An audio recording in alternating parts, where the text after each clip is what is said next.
Hi there, I'm Mr. Caird, and in this video we're asking the question, how would you make an air donut? For this project you're going to need a Pringles tube, you're going to need a knife and a chopping board, or something to cut off the metal end of the Pringles tube, you'll need a pair of scissors, a rubber band, a balloon, and then optionally a small lid, about 1 inch in diameter, and a permanent marker. First up, you're going to want to take your knife and your Pringles tube, and you're going to want to gently insert the knife by the metal end, and then gently saw your way through, putting your fingers far from the blade,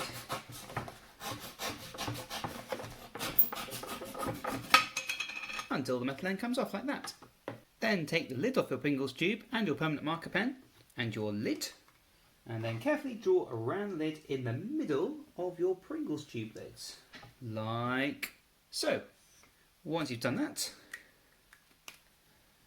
make a little hole with your knife, flip the lid over so it's flat side down, make a little hole, and then that gives you a start for your pair of scissors. And you're going to neatly cut around the hole as close to the inside as you can. There you go, one hole all ready to go. Next up, take your balloon, which is magically changed to purple. Larger the balloon the better, and you want to blow it up full.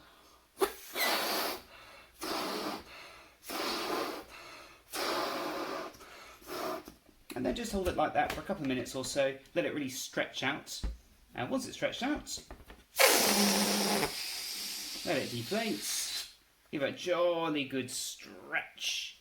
And then what you want to do is, you either want to cut it off just about there, or if you want to try it a different way, you could cut a nick on the end there. You can do either way. I've personally found cutting this end gives you more balloon space to actually play with afterwards. So just a little pair of scissors, snip there, and then on we go to the next step. Next, you can take this Pringles tube, and on the end the lid doesn't go, you're going to take your balloon and you're going to stretch it over that opening.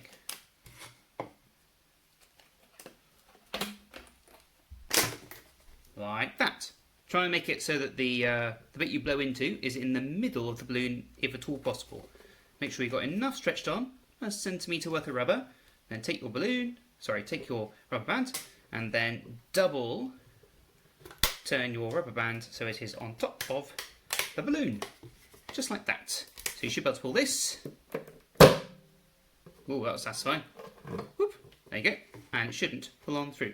Alternatively, if you're having trouble with rubber bands, you can use a couple of rounds of sticky tape.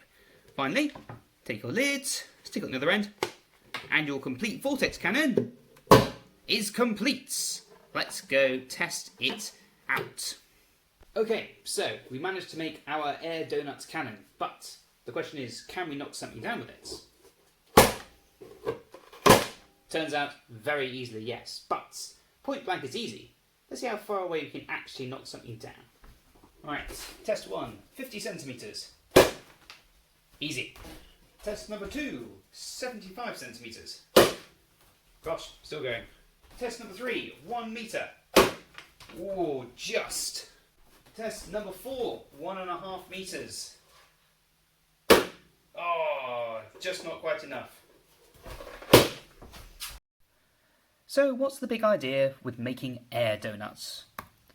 Well, the big idea is vortices, or a vortex. And the vortex is simply when a region or an area of fluid or gas, so it could be the water around a plug hole, it could be the air in a tornado, gets rotated around an axis line. So imagine there's a line going down the middle of your plug hole.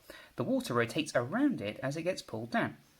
Now, a vortex can either be straight or it can be around a curved line. Beluga whales are well known to be able to create their own vortices, very cleverly, just using their mouths. So what's actually happening, and why does it make a donut shape? Well, first of all, when you let go of the balloon after pulling it back, it forces the air into the Pringles tube, spreading it out. The tube itself shapes the air, so it forms like a disc shape, which travels down the tube towards where the lid is. As it hits the lid, there's the hole in the middle, so the air in the middle of this gets punched through, which forms like a flat polo shape called a toroid. As the air in the middle is being pushed through, the air around the outside of the ring gets pulled through. As it does, it starts to rotate, which rounds off our polo shape, forming a donut shape called a torus. Lastly, because the air is being pulled along this axis line in our tube, this gust of wind in the middle pulls the torus along, still in its rotating form, which gives us our invisible air donut. So, there you go. Well done if you made your own Pringles Vortex air donut cannon. Pretty easy project, minimal materials. If you're going to make your own one, a couple of things to explore. First of all, what effect does the size of the hole have on how far you can make your air donut go?